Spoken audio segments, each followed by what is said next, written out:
we don't have any organized way of keeping records. And when I mean records, I mean it included the criminal cases. The files are everywhere. You will find them in the floor.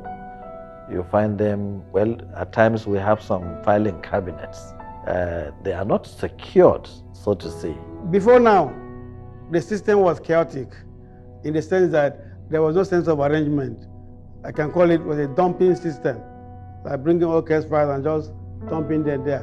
And when you need them, you go and use the whole day in trying to sort them out before getting to where sometimes you will not even be able to access the file. As a judge, you sit down, you listen to the litigants, the witnesses, the lawyers, they address you, and you take down notes in the longhand, manually, using your hand. You know how taxing it can be to write in longhand and to capture every word spoken by counsel and the parties or the litigants if you want.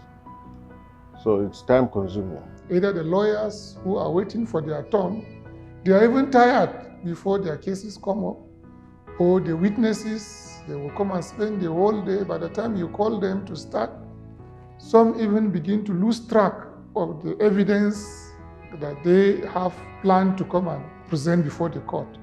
And the judge too must have worn out by the time he intends to take all the cases he has in a day. Between the High Court to the Supreme Court, a case will last for more than 10 years. That is even better. If it's a civil case, it's worse. What happens when eventually somebody who has been in prison for all these years is now found to be not guilty? He has wasted his years in prison. The intervention on the court administration and case management by the PPDC, the provision of the secretariat pool, where so many computers have been provided by PPDC to help in typing our judgments, our rulings, and the virtual facilities were provided by the PPDC too. They have been fixed in about 3 courts, 2 high court and 1 magistrate court.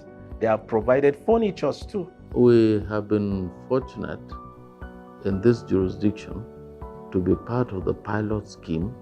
They have intervened in helping us develop a system of keeping our exhibits in very good and conducive atmosphere.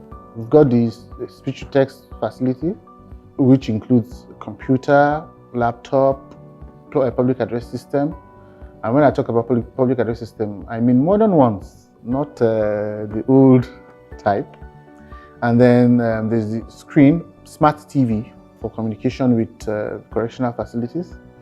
And then installation of systems at the correctional facilities as well. Well-equipped air conditioners, fans, to make the place conducive. Modern file cabinets for our records. We were provided with a solar system too, which will aid in us being 24 hours on power. We're provided with a router that will aid uploading our files. Indeed, the all case files have been refiled and properly packaged. Our staff have undergone training in various ways of managing our files and cases. We can interface with the defendants instead of adjourning matters because they will say there's no vehicle to bring them to court. There's a room set aside in custodial settings where the defendant will sit and the cases will go on instead of adjourning. With the existence of this virtual court system, it will help a lot. None of the inmates will go out. They will only just make directly from the court to the Mayat straight. So the issue of having security threat it will be a history. I am one of the beneficiaries that were really trained. Honestly, it is now that I place importance to a file. I look at the file now as a life. In one of the training, we were also enhanced on how not to dive into investigation. You don't arrest to go for evidence. You go for evidence and then look at arrest as the last, except where it becomes absolutely necessary.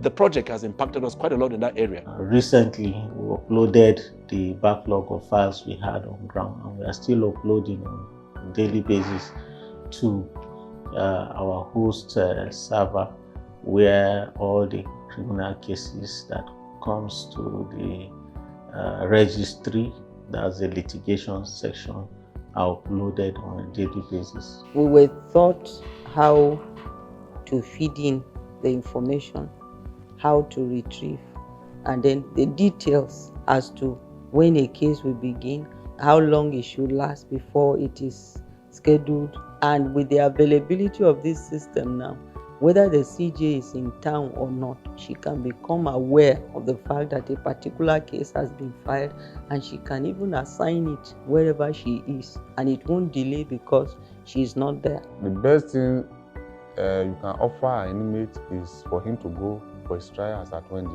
When you keep them in custody and they don't even attend courts, the yard is always tensed up, extension everywhere. So, but with your initiative now, it will go a long way to reduce the difficulties we face to get them to court and equally help the inmates. Justice is meant for the common man, the man that is there in detention, his case awaiting trial. You see, with the number of awaiting trial cases now will drastically reduce. It's a very laudable intervention that will change the way things are being done in the entire gamut of criminal administration in Nigeria. The advantages are enormous, you know. We can sit here the whole of the day talking of the advantages, because I have seen the advantages practically.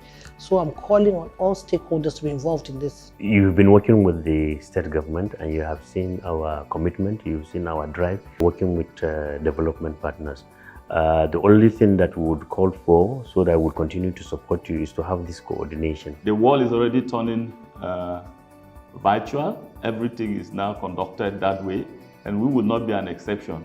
So our members have quite keyed into this. We like to appreciate the PPDC and the project funders.